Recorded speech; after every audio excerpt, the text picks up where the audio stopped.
Let's move on to the next fight. Raulian Paiva versus Suga Sean O'Malley. Suga Sean O'Malley coming in with the first round KO. I'm telling you, dude. Okay. We get it. Yeah. We get it. You don't like the guy. We don't like the guy. Okay. No, No. I feel like I have to paraphrase this every time. I think he's a clown, but I love watching him fight. Okay, I'll just keep saying it over and over in this podcast. I mean, guys, in the comment, you're like so disappointed he won. Well, yeah. I mean, I bet a lot on Paiva. Yeah, you did. I think you had like 8,000 on him or something. I mean, 3,000. Yeah, 3,000. But and I really needed, and I put a lot on the back of Paiva there because I needed to catch up for the church coins. But I mean, comment, guys. Let us know. Like, do you think Suga Sean O'Malley? Do you guys like him? Do you think he's kind of a clown? Obviously, I like. He's such an entertaining fighter and so dynamic. I mean, this guy has so many first round finishes. It's crazy. He's just a troll. That's what he is. And I respect it. And like, I don't hate the guy. Like, if I saw him in public, I'd probably be like, "Hey, Suga Sean," whatever. But get a picture, for sure. Yeah. I mean, probably. I'd have him on the podcast. Just put Mason's like, "You piece of shit." Just punches him in the face. Yeah, bro. I don't hate the guy by any stretch of the imagination, but yeah, man, he's super impressive. He's super impressive, dude, and he's got clean. He definitely has a superstar element to him. Unquestionably. I mean, what is next for Suga Sean O'Malley? Dude, I mean, hopefully a top 15 guy. Paiva was ranked, and then he got dropped somehow. I don't know why.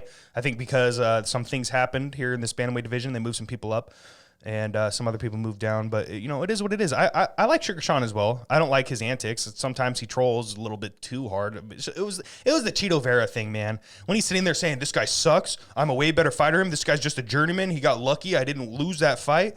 Yeah, he was trolling guys, but at the same time, he meant a lot of that. Like, he really was super salty about that loss. And still to this day, knows that it's pissing people off when he acts all unhumble. Kind of like what Kevin Lee used to do. Right. Or like Connor. And I get it. I get the game plan. I get why he's doing it. I mean, look at his YouTube channel. This kid is fucking successful. Like, really successful. Because he knows how to market himself. He knows how to get people talking about him. And, I'm just one of those guys. I like to feed into narratives. And so I, quote unquote, get upset that he says he's undefeated. But I respect the hustle, no doubt. And a lot of people in the chat saying, this is how I feel too. Kevin's like, he says he's a clown, but I like his fights. And that's where it is. And I would consider myself a fan of Suga Sean O'Malley. I just don't like the whole clown thing. I think that's about it, bro. Like, I don't know. You know what it is? I think hair. the only thing, I think it's the fucking hair that I don't like. I think at the end of the day, it has nothing to do with Suga Sean O'Malley. It's just the hair. He looked like fucking Sully from Monsters, Inc. And I'm like, what the fuck is his hair do? I don't even get it. Why are you doing this? But I mean, outside of that, man, I love it. And I hope he has a long career, and I hope he's successful in the UFC. It's just, in this scenario, I needed Paiva to win, and it didn't happen. So I'm a little fucking bitter. Yeah, it is what it is.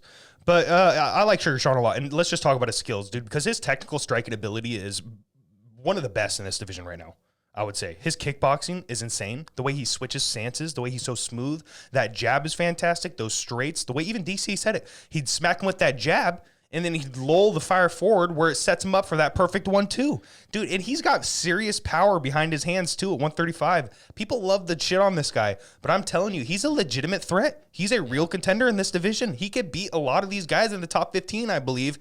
I would love to see the Cheeto Vera rematch. I really want to see how that plays out. If he can get past that, if he could survive those calf kicks and all that stuff, he could if he beats Cheeto Vera, I'm going to be in. This is a top 5 guy, future top 5 guy. He could beat some of the best. But this is the question I posed to you. Do you think they'd ever give him Cheeto again? I don't think so. I think he would say no. That's the thing. More of the trolling thing in there. But I don't know, man. Let's look at the rankings right now. I think he can contend with a lot of these guys. A Sun Sao, Song Yadong would be a banger. I would love to see that matchup. Are you kidding me right there? Even Cody Stamen. Pedro Munoz coming off that loss to Dominic Cruz. How about this? And I know the chat said it, and I actually like this matchup. I feel bad. I'm throwing Marlon Moraes to the Wolves, but again, Marlon's been on a bit of a skid. Mm-hmm. What is a better way to test a guy like Suga Sean O'Malley? And that's why I love this in the chats here. Suga Sean O'Malley versus Marlon Moraes, man. I actually like that matchup a lot, but I do fucking love the Song Yadong matchup as well. Song Yadong, too. Guys, this kid is 23 years old.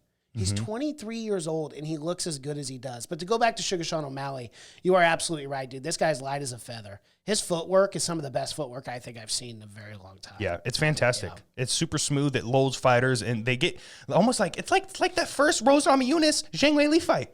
I said, guys, she's going to dance around Zhang and mesmerize her with that footwork. And that's what Sugar does, dude. He mesmerizes these fighters and sets them up in the exact position he wants, and he's accurate, and he fires fucking hard, man. We got to put some respect on this kid's name. I love to troll him as well. You know, he was our loser of the year last year because of the way he handled that whole Cheeto Vera loss and all that stuff. And we love to troll this guy. Like, it's fun. It's all fun and games here. But we have to put some respect on Suga Sean O'Malley's name. Absolutely. He's a legitimate contender in this bantamweight division.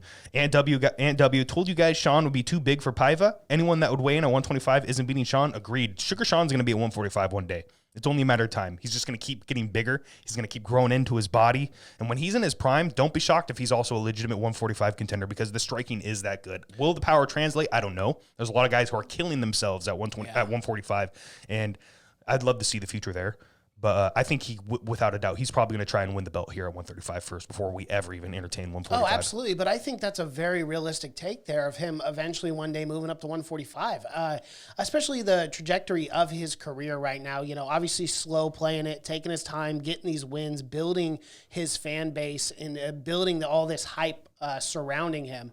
You know, if he were to go out there, even be a top, you know, contend for the belt at 135, he wins the belt. He's the kind of guy like McGregor where you don't have to defend your featherweight belt. I know he's bantamweight, but I'm just saying in back and forth, like he would win the bantamweight belt and then go, boom, calling out the featherweight champ. And he would probably get it because he's building such a big fan base.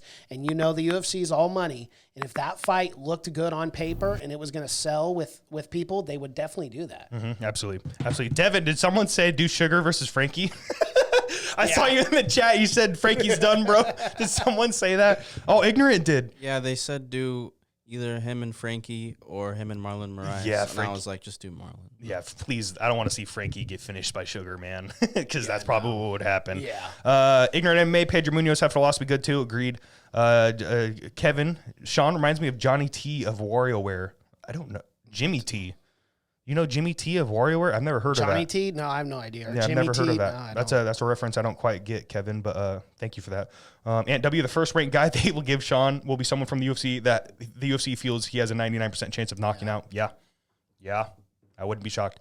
And he said he hate the Dana's defending how they protect Sean is the most pathetic thing ever. I did not see that. I would love to see that. Same guy that threw a 20-year-old John Jones in with Stephan Bonner says Sean isn't ready to fight a top 15 yet. Sean's almost 26. Yes. You know, some people are getting special treatment, and it is what it is.